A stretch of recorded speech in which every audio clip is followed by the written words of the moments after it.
글로벌 2위 자동차 회사가 바로 폭스바겐 그룹입니다. 근데 이게 구조조정을 한다고 나왔어요. 2등이 갑자기 공장을 폐쇄하겠다는, 그것도 독일 본토 독일 본사 예. 본토에 있는 걸 뺀다고 했잖아요. 그래서 저도 그래서 너무 깜짝 놀래가지고 기사를 이제 본 거예요. 네. 이게 도대체 무슨 일인가 했더니 생각보다 심각한 것 같더라고요.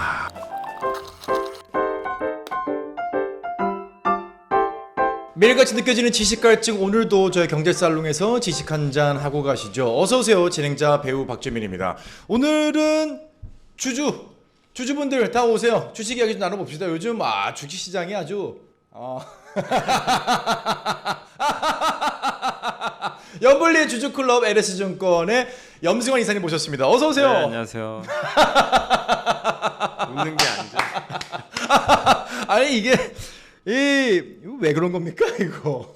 뭐 여러 이유는 있겠죠. 근데 우리나라는 우리나라만의 지금 문제가 하나 있고 아시겠죠? 금투세라는. 네, 금투세가 정말 진짜 답답하고요. 네, 그리고 이제 미국은 약간 이제 미국은 뭐 여러 가지 이유들은 있겠지만 사실 좀 많이 올랐고 9월에 또 보통 쉬는 날이 보통 9월에 좀 안 좋아요. 네, 계절성도 있고. 전통적으로 그랬죠. 엔비디아가 이제 사람들 심리가 그건 거죠. 더 보여줄 게 있을까 여기서 이제 그런 것들. 네. 그래서 재료가 좀 없는 상태에서 대선까지 앞두고 있다 보니까. 네. 그러니까 이제 미국은 그래도 좀 정상적이죠. 뭐 많이 그렇죠. 올라가시는 거니까. 이유도 있고. 네, 근데 이제 한국은 좀 그런 이유랑은 별개라서 좀 답답한 지금 상황인 것 같습니다. 야, 진짜 우리 예전에 한번 그 금투세 한번 다뤄봤죠. 1시간 동안 얘기했잖아요. 네. 저희가 그나마 좀 참아서 1시간 동안 한 거지. 마음 같아서는 6시간. 그래도 그때 분위기만 해도 유예 가능성도 있었는데 네. 지금 돌아가는 분위기는 시장은요. 일단 시장에서 어떻게 느끼냐면 그냥 시행하는 것 같다. 금투세를. 네, 지금 이렇게 좀 받아들이는 것 같아요. 이렇게 되면 대한민국 경제 자체에 엄청난 혼란이 좀 주어지지 않나요? 주식시장에 그 투자하는 사람들이 옛날과 다르게 되게 많잖아요. 그렇죠. 그리고 소액으로 하시건 뭐 많이 하시건 어쨌든 많은 분들이 참여하고 계신데 어쨌든 이 세금을 이제 내야 된다는 생각을 해야 된다면 굳이 같은 미국과 한국을 비교했을 때 한국을 많이 하는 이유 중에 또 하나가 어쨌든 한국은 세금 안 냈거든요. 그렇죠. 근데 미국은 세금 내잖아요. 네네네. 근데 이제 그럴 이유가 없어진 똑같이 거죠. 세금을 낸다면 네. 수익률이 훨씬 더 보장이 되는 미국으로 그리고 가겠죠. 이제 뭐 보니까 민주당에서 뭐 법안 발의한 것도 보니까 ISA 계좌를 활용하면 네, 맞아요. 사실 이제 세제 혜택이 있는데 네. 3천만 원까지 투자하는 거는 미국 주식도 살 수 있게 하겠다. 아. 원래 IS 계좌에서는 미국 주식 못 사거든요. 그러면 어쨌거나 똑같네요. 네, 그러니까 이제 오히려 미국에 더 혜택이 미국이 더 많아요. 혜택이 있는 거죠. 네, 어차피 그러니까, 동등해지니까. 그러니까 미국으로 아예 가라고 지금 득덤이는 느낌인데 좀 이해가 안 되네. 우리나라의 자본 유출을 자꾸 권장하는 느낌이 나기도 하고. 답답해요. 뭐 저도 이제 증권사 직원이니까 네. 사실 이제 뭐 당연히 증권사들도 안 좋아요. 왜냐하면 일단 뭐가 문제예요? 거래가 말라버려요. 거래량이 많이 안 줄었죠. 하세요. 아예 네, 안 하죠. 하시고 그럼 뭐 증권사들도 힘들고 뭐 개인 투자자분들이 이제 주식이 빠지니까 당연히 힘들 수밖에 없고. 근데 이게 더 힘든 게 언제까지 이어질지 알 수가 없어요. 그렇죠. 이게 막막하다는 게. 그래서 저도 좀 너무 좀 답답하긴 한데 빨리 이걸 좀 해결해 줬으면 좋겠는데 참. 좀 기다려야 되는 수밖에 없어서 답답하긴 합니다. 일단 시장이 많이 위축된 모습을 아마 지난주 한 주 동안 굉장히 많이 느끼셨을 겁니다. 뭐 대장주들이 뭐 급락, 뭐 연이어서 급락을 했었는데. 자, 미국 주식 이야기를 좀 해보죠. 미국 증시가 엔비디아를 필두로 엄청나게 급락을 하면서 충격에 휩싸였었습니다. 이게 왜 그런 건가요? 일단 이제 엔비디아가 꼭 지난번에는 이제 엔비디아 같은 경우 한번 또 급락한 적이 있었죠. 실적 때문에. 근데 이번에 빠진 거는 뭐 뚜렷한 이유는 사실 없어요. 엔비디아만의 뭐 악재가 나온 건 아니고 그러나 이제 엔비디아에 대해서 누적됐던 좀 약간 차익 매물이 저는 좀 쏟아진 게 아닌가. 그렇죠. 예, 워낙 많이 오르기도 하다 보니까요. 그리고 또 가장 많이 이제 거론되는 게 미국에 다시 한번 또 경기 침체 우려가 커진 게 제조업 지수가 좀 안 좋게 나오다 보니까. 맞아요. 근데 사실 이거는 제조업 지수가 안 좋은 거는 엄밀히 보면 대선 때문에 기업들이 좀 투자를 안 해요. 해리스냐 해리스냐 트럼프냐 지금 모르잖아요. 그래서 항상 9월은 조금 이제 또 예, 주식이 안 좋았죠. 대선회가 있는 좀 네. 그런 경우들이 있었는데, 그러니까 이건 기업 CEO 입장에서 당연한 거예요. 누가 될지 모르는데 여기서 어떻게 막 함부로 그렇죠. 투자를 하겠어요. 약간 드라이브 걸기엔 좀 무섭죠. 예, 그러니까 그런 게 있다 보니까 지표가 꺾이는 거예요. 사실. 네. 그래서 9월에 좀 쉬어가면서 그런 게 나왔던 것 같고, 또 거기다가 미국 증시가 싸진 않죠. S&P 500 PER이 22배니까 지난 평균이 17.9배니까 과거보다 비싼 건 맞아요. 그리고 일본이 또 금리 인상 더 하겠다 뭐 이런 언급도 있어. 근데 여기 보시면 제가 얘기한 거 다 모르는 분 없어요. 다 아는 내용들이에요. 사실 맞아요, 그러니까 맞아요. 새로운 악재가 전혀 아니라는 그렇죠. 거예요. 악재는 아닌데 어쨌든 이게 빌미가 된 거죠, 그냥. 네, 그래서 네. 급락을 좀 했고 그래서 좀 복합적인 요인들이 좀 작용했다. 그래서 뭐 아주 큰 문제가 생겨서 빠진 건 아니다. 이렇게 좀 생각은 하고 있습니다. 네. 이 엔비디아를 비롯한 미국 기업들의 전략은 앞으로 좀 어떤 방향으로 가게 될까요? 네. 그래서 사실 이제 미국 경기 침체 얘기가 지금 계속 나오고 있는데 네. 사실 침체인지 아닌지는 그때는 모르고 또 모두가 네. 낙관할 때 오히려 침체가 오지 지금 걱정들을 많이 하잖아요. 네. 그러니까 침체가 올 확률은 그렇게 높진 않고 경기도는 맞아요. 근데 여기 한번 보시면 물가만 한번 보시면 우리 옛날에 2022년도에 정말 미친 물가주의 때 기억을 아마 하실 거예요. 그때는 정말 너무나 이 공포스러웠죠. 현금이 너무 많이 네, 뿌려져가지고. 맞아요. 근데 그리고 나서 지금 보면 물가가 지금 옛날로 돌아갔어요, 사실. 네, 그러네요. 완전 잡혔어요. 물가가 이제 미국이 생각하는 목표치까지 거의 근접하고 있고, 그 다음에 연준 의장도 계속 얘기를 했죠. 이제 그 금리 인하 시그널을 줬기 때문에 지금은 이젠 신경 쓸 거는 경기만 신경 쓰겠다 언급을 했어요. 그래서 골디락스라고 그러죠. 이제 뜨겁지도 차갑지도 않은 네. 그런 상황인데 요 밑에 보시면 첫 금리 인하 이후로 이번 이제 9월에 금리 인하는 거의 할 건데 그렇죠. 금리 인하 했을 때 처음 금리 인하 했을 때 S&P 500 지수 1년간 수익률이에요. 밑에가 다 올랐죠 거의 다. 딱 근데 그러네요. 2번 빠졌어요. 네. 2번은 이제 실제로 경기 침체가 왔을 때. 왜냐면 2001년 기억나시죠? 그때 IT 버블 터지고. 그렇죠. 예, 그때는 왔었고 네. 2007년도에 금리 인하했을 때 2008년에 기억하시죠? 금융이 터져버렸죠. 어마어마했죠. 예, 근데 그건 좀 되게 특수한 상황이고, 네. 근데 지금 상황에서 금리 인하했을 때 경기 침체가 과연 올까? 근데 근데 그 전에 보면은 어쨌든 주식시장은 다 올라갔어요. 네. 1년 동안 보면. 그렇기 때문에 이번에도 좀 그럴 가능성이 높지 않나. 그래서 지금 뭐 엔비디아뿐만 아니라 많은 기업들이 흔들리는 거는 이들의 저는 문제라고 생각은 안 하고요. 예, 아까 계속 말씀드린 대로 고평가됐으면 조금 이게 누르는 흐름들은 분명히 나옵니다. 네. 예, 그리고 나서 그걸 또 지나면서 새로운 모멘텀이 나오면 주가 또 올라가게 되고, 그리고 대선이 좀 남아 있지만 대선 때문에 투자를 안 한다고 했지만 대선이 지나면 반대로 보복 수요가 그죠. 예, 그렇죠. 생길 수도 있죠. 네. 예. 그럼 이제 밀어놨던 걸 다시 투자할 거거든요. 그렇죠. 그러니까 결국 이거는 시간의 문제일 가능성이 높기 때문에 네. 오히려 이렇게 그러니까 미국만 봤을 때는 이렇게 막 급락 지금 요새 좀 변동성 일부 있을 때 네. 내가 평소에 너무 올라서 못 산 기업들이 있다면 또 기회가 될 수도 있는 거죠. 그렇기 때문에 미국 증시 자체의 큰 흐름은 저는 그렇게 너무 우려할 필요는 없다. 네. 예, 근데 좀 숨고르긴 필요할 수밖에 없어요. 그렇죠. 예, 그 한두 달은 여러분도 좀 인내심은 좀 발휘를 해야 네. 된다. 이렇게 보고 있습니다. 주식창 저기 켜지 마시고요. 네, 그 보지 마세요. 지금은 다 뭐 파란색입니다. 여기다가 뭐 금투세까지 되면 정말 말 그대로 미국 시장을 가라는 거죠, 뭐. 그러니까 그래서 어떤 분은 그러더라고요. 국장 탈출은 지능순이래요. 그러니까. 그게 참 이게 얼마나 참 그게 안타까운 이야기입니까? 그러니까요. 그러니까 참 그런 얘기가 나올 정도니까 정말 국내 주식 또 하고 계신 분들은 그 속은 정말 이루 말할 수가 없습니다 지금. 이게 뭐 금투세 얘기로 다시 돌아가는데 참 좀 속이 정말 바스라집니다. 이게 지금 왜냐하면 지난주에 특히나 반도체 뭐 SK 하이닉스를 비롯해서 삼성전자 뭐 계속해서 좀 좋지 않았거든요. 급락을 했고 심지어 삼성전자는 엔비디아의 납품 소식이 들려왔는데도 불구하고 주식이 전혀 반등을 이루지 못했습니다. 미리 반영된 것도 있겠지만 반도체 기업들, 특히 우리나라 반도체 기업들의 주가가 최근 들어 조금 지지부진하고 오히려 좋지 않다라는 느낌을 주고 있는데 이거 어떻게 대응을 해야 될까요? 이게 엔비디아가 어쨌든 이끈 사이클이기 때문에 이 대장이 흔들리는데 밑에 있는 어쩔 수 없어요. 하이닉스, 삼성이 이제 따라가니까 결국 흔들리죠. 이제 억울한 건 뭐냐면 많이 못 올랐잖아요. 엔비디아보다는. 그렇지. 근데 빠질 땐 더 빠지니까. 이거 진짜 뭐 8%씩 빠지는데. 그러니까 자 힘들긴 한데 어쨌든 엔비디아가 조금 이제 진정될 때까지 반등 좀 당분간 이렇게 강하게 나오기는 좀 쉽지 않지만 그래도 우리가 분석은 해봐야죠. 이 반도체를 그럼 과연 버티거나 만약에 샀을 때 차후에 좋아질 수 있는 그런 부분들이 있는지. 그래서 한번 보시면 그 반도체 저승사자 증권사가 하나 있어요. 모건 스탠리라고. 아 모건 스탠리. 이게 2021년도에 갑자기 겨울 온다고 한번 보고서를 써가지고 네. 진짜 겨울을 맞춘 거예요. 아. 주가 완전 곤두박질 쳤습니다. 그렇죠, 그때. 그렇죠. 대규모 적자 보고 아. 그때가 놀라웠던 게 당시에는 왜냐면 하이닉스 돈 많이 벌 때였거든요. 네. 근데 진짜로 이제 겨울이 와버린 거죠. 그러니까 지금 모건 스탠리가 맞춘 건지 아니면 모건 스탠리 때문에 겨울이 와버린 건지 모르겠지만 그거는 모르겠어요. 근데 어쨌든 맞았고 네. 그 다음에 또 이제 업황 돌릴 때도 아 이제 바닥이다. 네. 그래서 또 한두 번 맞췄거든요. 그러니까요. 그러니까 이제 신뢰도가 높아졌잖아요. 네. 근데 얼마 전에 이제 반도체 겨울을 준비하자라는 식의 그러니까 프리페어링 포 픽 그러니까 고점을 준비하자. 네, 네, 약간 이제 네. 그런 이제 보고서 제목을 썼는데 그러니까 이제 아직 끝난 건 아니래요. 여기도 이제 내용을 보면 끝난 건 아닌데 고점이 좀 다가오는 거 아니냐. 근데 이제 이 보고서가 나오니까 실제로 외국인들이 주식을 좀 팔아버리더라고요. 아. 반도체를. 과거에 좀 경험도 있다 보니까. 네.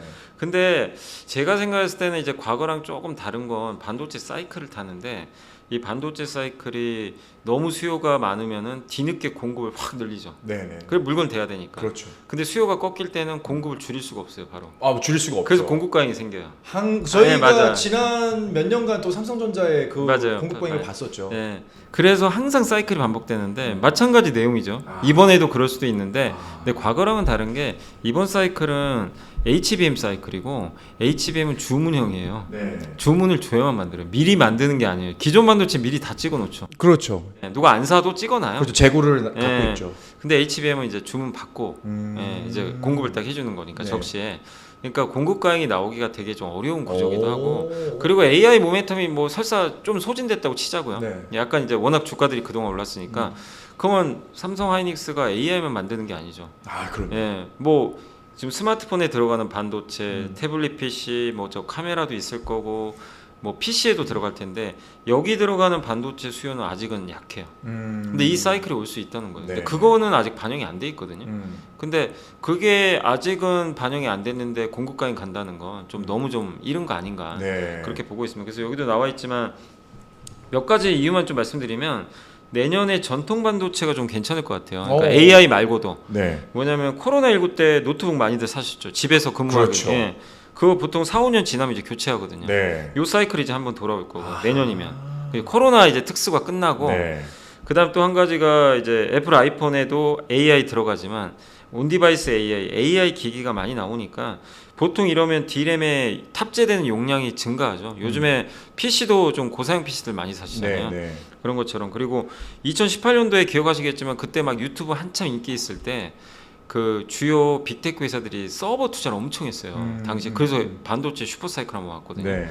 근데 서버 교체를 그때 원래 4년에 한 번씩 했는데 6년으로 늘려버린 거예요. 지금 이제 6년 지났죠. 아 그러네요. 이것도 이제 돌아와요. 이제 그러면 또 서버에 들어가는 반도체. 이거는 AI랑 좀 무관하게. 그렇죠. 다른 네. 쪽이죠. 그리고 윈도우 10 내년에 이제 업데이트 종료되죠. 이거 바꿔줘야죠. 네. 그리고 또 한 가지가 이건 그냥 제가 게임 보면서 생각한 건데 저도 이제 유튜브로 이렇게 게임 영상 보다 보니까 검은 신화 50이라는 게임이 있는데 중국 게임인데 네. 어마어마한 히트를 친 거예요. 그래서 이제 요게 그 게임이 근데 엄청난 고사양이에요. 이걸 하려면 D램 성능이 좀 일단 올라가야 돼요. 근데 이제 앞으로 이런 게임들이 인기가 많으면 그렇죠. 적어도 이제 그걸 하기 위해서라도 D램을 더 많이 탑재할 수밖에 없는 거죠. 기본적으로 모든 컴퓨터나 이런 스마트폰들은 D램의 숫자를 이제 늘리는. 그래서 그런 걸 본다면 2025년도에는 이제 너무 AI 반도체만 갔었지만 전통 반도체도 한번 올 수도 있기 때문에 여러분들이 그런 쪽에 관련된 기업들도 지금은 준비하는 시기지. 아 그렇죠. 시장이 안 좋다고 막 그냥 저는 도망가는 시기는 아니다. 지금 반도체 좀 시간은 걸려도 네. 네, 한번 볼만하다 이렇게 말씀을 드리겠습니다. 좋습니다. 이 반도체도 좀 주목할 만하다. 그런 김에 금투세도 빨리 해결이 됐으면 좋겠습니다. 네. 자 오늘 주제 한번 이야기를 나눠보겠습니다. 오늘은 금투세도 아니고 반도체도 아니고요. 오늘은 자동차에 관한 이야기를 나눠볼까 합니다. 우리나라가 뭐 자동차의 뭐 대국으로 이제는 점점 자리를 올라가고 있는데 그러다 보니까 우리나라뿐만 아니라 이제 해외에 있는 자동차 기업들도 좀 관심을 가져봐야 되지 않을까 싶은데 글로벌 2위 자동차 회사가 바로 폭스바겐 그룹입니다. 근데 이게 구조조정을 한다고 나왔어요. 이건 어떤 내용인가요? 저도 이제 이 기사를 보고 깜짝 놀란 게 이제 전 세계 제일 1위가 토요타고 토요타. 2위가 폭스바겐 그룹이고 3위가 이제 현대차 그룹인데 현대기아죠. 근데 2등이 갑자기 공장을 폐쇄하겠다는. 그러니까요. 그러니까 저는 그것도 독일 본토. 독일 본사 예. 본토에 있는 걸 뺀다고 했잖아요. 그래서 저도 그래서 너무 깜짝 놀래가지고 기사를 이제 본 거예요. 네. 이게 도대체 무슨 일인가 했더니 생각보다 심각한 것 같더라고요. 이제 거기 이제 노조들은 지금 이제 파업을 하고 있어요. 아, 네. 네네. 근데 독일하면 우리가 사실 일본이 지금 토요타 1등을 하더라도 우리 한국에서는 독일 차는 굉장히 고품질, 그렇죠. 명차 이미지가 좀 있잖아요. 그렇죠. 그래서 어떻게 보면 이제 한국 사람들 입장에서는 독일 차를 굉장히 높게 쳐주는 그런 좀 문화가 있는데 어쨌든 근데 그 전통의 그 강자인 폭스바겐이 갑자기 이제 왜 무슨 일이 발생했을까? 네. 근데 여기 이제 CEO도 얘기를 한 게 자동차 산업이 너무 어렵다. 근데 이게 좀 아이러니한 게 현대차는 돈을 엄청 지금 잘 벌고 있거든요. 그죠. 투자도 엄청나게 네, 늘리고 있고요. 돈도 잘 벌고 네. 주주환원도 잘해주고. 맞아요. 근데 2등이 왜 더 저런 지금 상황일까? 이제 궁금할 수밖에 없는데 이게 보면 지금 토요타가 지금 516만 상반기까지 판매됐습니다. 네. 516만 대 압도적이고요. 폭스바겐이 400만 대예요. 엄청나고 현대 기아 합쳐서 360. 와. 근데 제가 왜 밑에 BYD 가져왔는데 요게 핵심이에요. BYD가 7입니다. 전기차만 파는 회사가 150만 대를 팔았어요. 전 세계. 자, 재밌는 건 뭐 토요타 같은 경우는 뭐 하이브리드 기술이 또 아주 좋은 회사고 뭐 폭스바겐은 또 내연기관, 현대기아도 전기, 내연, 수소, 뭐 하이브리드 다 파는데 BYD는 전기차만 팔잖아요. 전기차만 팔. 그러니까 규모가 달라요. 그런데 글로벌 7위라고요? 7위까지가 됐어요. 와, 그러니까 이게 대단하다. 이제 너무 쇼킹. 근데 사실 이거에 답이 있어요. 폭스바겐이 안 좋은 이유가 전기차 여기서 대응이 늦었군요. 일단 왜냐하면 중국이 너무 유럽에 많이 들어왔어요. 그렇지. 그래서 얼마 전에 유럽이 중국 전기차 이제 관세 부과하겠다. 맞아요. 예, 너무 저가로 들어오니까. 근데 유럽은 아시겠지만 제조업 생산량이 굉장히 떨어져 있는 국가들이 많아요. 그렇죠. 뭐 독일도 마찬가지고 거기에 뭐 러시아에서 가스 못 받으니까 그 전기료도 많이 올라갔죠. 그러니까 이런 상황에서 중국과 경쟁을 한다 전기차로 쉽지가 않은 거죠. 뭐 내연기관이야 우수하겠지만 전기차를 이제 막 들고 들어오는 거죠. 그러니까 가성비가 아예 상대가 안 돼요. 네. 그래서 1월에서 7월까지 유럽 전기차 등록이 109만 대인데 지난해보다 0.6% 올랐잖아요. 근데 중국 전기차는 21%나 성장한 거예요. 8만 대가 이제 등록이 됐고 이게 시작이라는 얘기죠. BYD가 상반기에 이제 어쨌든 전기차 많이 팔아서 순이익을 2.5조나 낸 거예요. 그러니까 어마어마한 지금 돈을 벌고 있고 전 세계 상반기 자동차 수출 1위도 중국입니다. 이게 지금 이제 무서운 일이 된 거죠. 네. 중국이 이제 물량으로 이제 밀어붙이는데 근데 폭스바겐이 어쨌든 이제 독일 유럽에서도 고전을 하고 있는 상황이 중국 때문인 것도 맞지만 또 한 가지가 중국에서 판매하는 것도 많아요. 폭스바겐 보시면 여기 중국 판매 비중이 35%나 되거든요. 네. 근데 중국 판매량이 7.4% 역성장했어요. 아. 이걸 누가 가져갔냐면 중국의 전기차 회사들이 다 가져갔어요. 그렇죠. 이제 중국 회사들이 자기네 걸 자기가 가져가는 거죠. 그래서 그래서 영업이익도 판매량도 이렇게 전체적으로 좀 떨어지고 있는데 결국 폭스바겐은 외국 자동차 중에서는 아마 중국에서는 제일 판매량이 높은 걸로 알려져 있는데 네. 그게 지금은 어떻게 보면 좀 약간 뭐라 그러죠? 독이 돼버린. 예, 이거를 그러면 저 덩치 큰 저거를 줄여야 되는데. 그렇죠. 근데 중국 사람들이 앞으로 계속 그 폭스바겐 살까요? 중국 전기차 사지? 그럼요. 전 그럴 것 같은데. 제가 그 네. 자동차 유튜브를 네. 하잖아요. 차볼게요라고. 그 중국 촬영을 한번 다녀왔습니다. 아, 잘. 그런데 중국에 갔더니 정말 중국 입장의 외제차를 찾는 게 굉장히 어렵더라고요. 아, 와, 전기차 보급률이 어마어마하게 어마어마하죠. 높고 네. 그리고 외제차가 없어요. 외제- 이게 얼마나 이게 독일 회사들이 막대한 투자와 막대한 어떤 자본을 쏟아 부었는데 이게 본인들이 생각하는 만큼 성장이 안 된다는 안 느낌을 되죠. 제가 받았죠. 예. 근데 아마 그게 이제 시작이니까. 야, 그렇구나. 예. 그래서 이제 폭스바겐이 지금 구조하는 이유는 이런 부분들에 좀 있는 거 아닌가 그런 좀 생각이 들어요. 지금 이게 폭스바겐만의 문제일까요? 아니면 다른 독일 차들도 비슷한 위기를 겪고 있나요? 이 폭스바겐만의 문제가 아니에요. 아, 그렇구나. 그나마 폭스바겐은 또 원래 잘 만드는 기업인데도 이럴 정도면 네. 그 이탈리아의 피아트, 네. 그 다음에 푸조, 그 다음에 스텔란티스 아. 여기가 지금 상반기에만 이익이 반토막이 난 거예요. 그러니까 여기도 심각해요 지금. 그러니까 오죽하면 그때 제가 알기로 르노가 네. 프랑스의 르노 자동차가 아마 전기차도 하는데 맞아요. 유럽에 아마 얘기를 했던 것 같아요. 좀 중국 저기 관세 좀 부과하라고. 너무 저가로 들어오니까. 그러니까 중국 일단 유럽 회사들이 중국산 전기차에 대응할 방법이 없어요.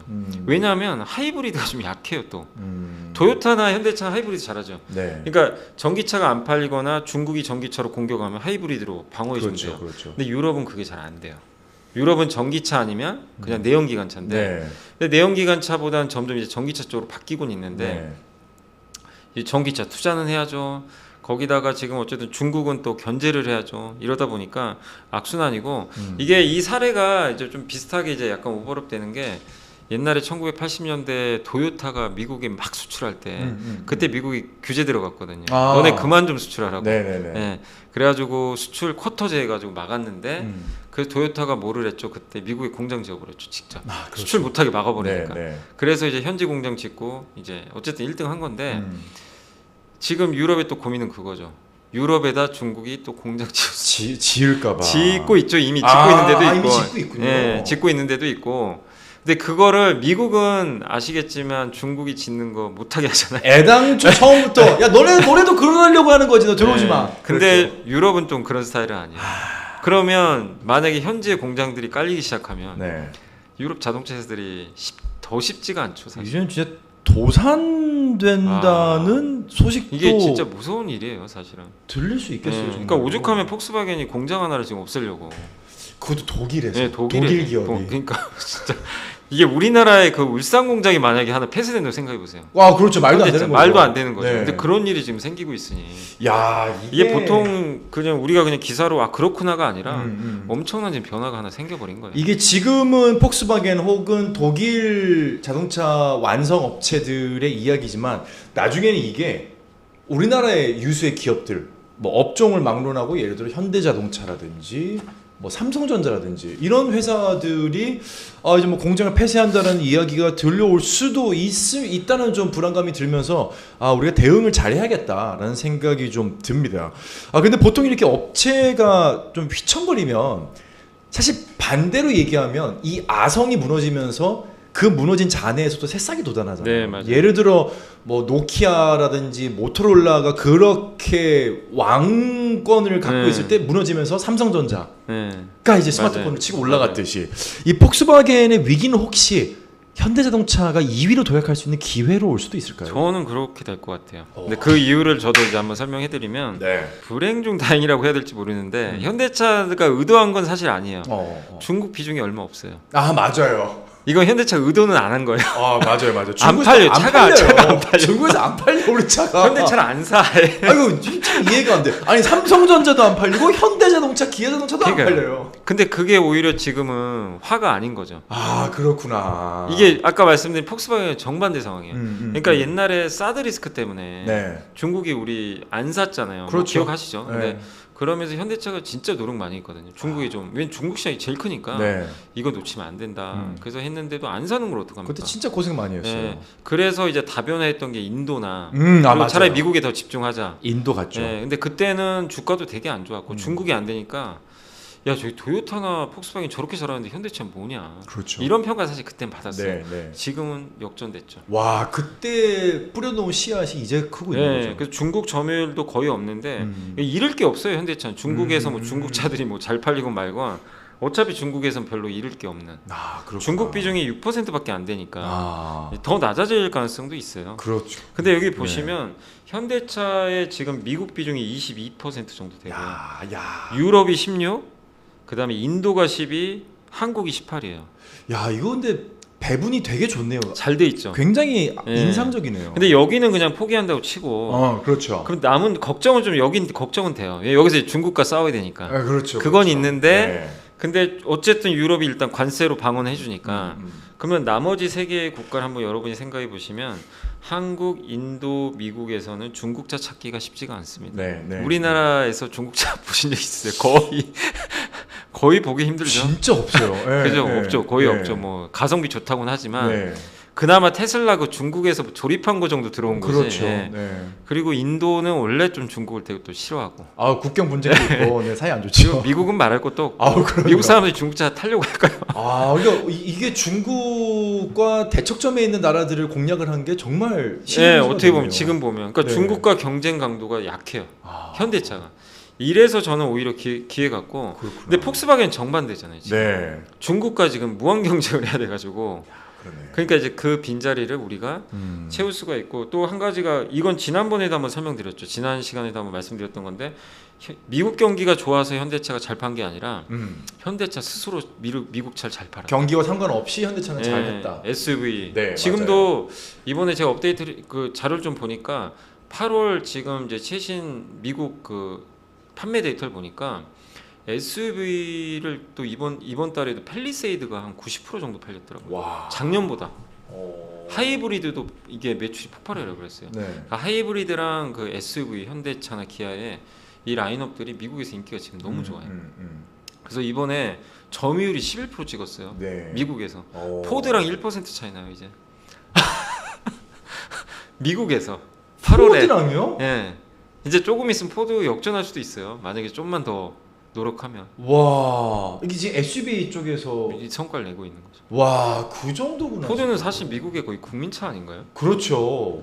제가 얼마 전에 좀 재밌는 짤을 봤는데 네. 각 주별로 가장 많이 팔린 차 네. 했더니 한 70%가 포드 F150 트럭. F150. 그거 인기 많잖아요, 맞아요. 그렇죠. 그 정도로 국민차인데 SUV에서만큼은 대한민국의 네, 기술력이 맞아, 이제는 맞아. 엄청나졌군요. 예. 그래서 이제 그런 부분들이 있다 보니까 음. 현대차가 실제 상품성도 좋아요. 그러니까 중국과의 경쟁이 약한 네, 것도 네. 있겠지만 그런 것들까지 했고 또 한 가지가 이제 요거 보시면 왼쪽에 현대차 그룹이 물론 내연기관이 아직 비중이 높죠. 근데 이 3사랑 비교하면 포트폴리오 제일 다변화돼 있죠. 아, 그러네요. 여기 보면 하이브리드도 적당히 들어가 있고 아. 전기차도 있어요. 토요타 단점은 전기차가 없어요. 아, 그렇지. 저기는 하이브리드만 네, 강하죠. 폭스바겐은 하이브리드가 너무 약해요. 맞아요. 근데 현대차는 13.7 정도 되니까 이걸 앞으로 더 늘린다고 하잖아요. 네, 네. 네. 그래서 이게 이제 현대차 보시면 주요 라인업인데 그랜저 하이브리드, 기아 이번에 EV3도 잘 나가더라고요. 화재 사고가 있었죠. 그 저번에 최근에 있었죠. 최근에 네. 있었는 전기차 포비아가 있었는데도 네. 잘 팔리고 있고 그다음에 미국에서 잘 나가는 텔룰라이드 아. 기아에 그다음에 수소차도 있잖아요. 어쨌든 넥소 이런 이제 포트폴리오가 워낙 지금 잘 갖추고 있어서 네. 어쨌든 좀 저는 개인적으로 지금이 아니라 앞으로 2, 3년 후가 더 기대되지 않나 이렇게 좀 보고 있어요. 그렇다면 이 질문을 좀 드려보겠습니다. 저도 지금 현대자동차를 한 주도 담고 있지 않거든요. 네. 그러다 보니까 한국 자동차 기업에 투자를 해도 괜찮은지 이게 걱정인 거예요. 이미 많이 반영돼서 많이 오르지 않았을까? 아니면 지금도 괜찮나요? 들어가기가? 근데 뭔가 반영은 된 것 같잖아요. 아, 주가들도. 그렇죠. 근데 많이 올랐어요. 올랐던 거는 밸류업으로 좀 올라갔어요. 이제 배당 좀 많이 주고 정부가 막 밸류업 하니까 네네네. 거기 최우선 기업 중에 하나는 현대차가 되지 않겠냐. 그래서 올랐는데 실제로 돈을 1년에 막 10조, 15조 가까이 벌 거예요. 네. 15조 가까이 버는데 지금 PER이 3배밖에 안 돼요. 3배요? 3배요? 이게 말이 됩니까? 야, 진짜 이거 금투수 때문에 3배인가? 그런가? 4배, 한 4배. 더 주면 한 4배 될 거예요. 아니, 아까 미국 증시가 지금 PER이 22배라고 했잖아요. S&P 500이. 근데 현대자동차가 3배라고? 야, 이건 너무 감가인데? 근데 그거예요. 지금 이렇게 많이 벌지만 결국 줄어들 거 아니냐. 이제 시장 그걸 걱정하는데 근데 그걸 감안해도 너무 싼 거예요. 야, 3배. 거기다가 현대차 우선주는 1년에 배당 수익률이 7% 나와요. 배당 수익률. 이거 지금 저희 방송 빨리 종료하고 저 좀 빨리 좀 핸드폰을 좀 들어야 될 것 같아요. 그래서 사실 좀 그런 걸 떠나서 저는 물론 이제 저는 저평가되기 때문에 네. 좋게 생각하지만 네. 이 폭스바겐의 이 사건을 보고 좀 더 확신은 하고 있어요. 현대차한테 기회가 좀 더 올 수도 있겠고. 네. 그래서 저는 여전히 좀 이 우리나라 완성차 현대차 기아 한번 여러분들이 잘 공부해 보시면 좀 좋지 않을까 싶습니다. 현대자동차 그룹 그리고 정의선 회장님을 응원하겠습니다. 야, 우리가 생각한 것보다 훨씬 잘하는 것 같아요, 진짜. 정말로 그건 그러니까 맞는 현대자동차가 뭐 예전에 있었던 뭐 품질 논란 네. 혹은 뭐 내수용차와 수출용차가 뭐 다르다 이런 논란들이 있었는데 이제는 사실 많은 것들이 불씨되고 이제는 좀 실력으로 승부하고 있다. 이제는 이 캐파 자체가 2위를 넘볼 수 있는 수준까지 올라갔다는 건 전 대한민국 국민으로서 굉장히 자랑스럽다라는 말씀을 드리고 싶습니다. 자, 오늘 주주클럽이 준비한 내용은 여기까지입니다. 이사님과 여기서 인사 나누겠습니다. 감사합니다. 감사합니다.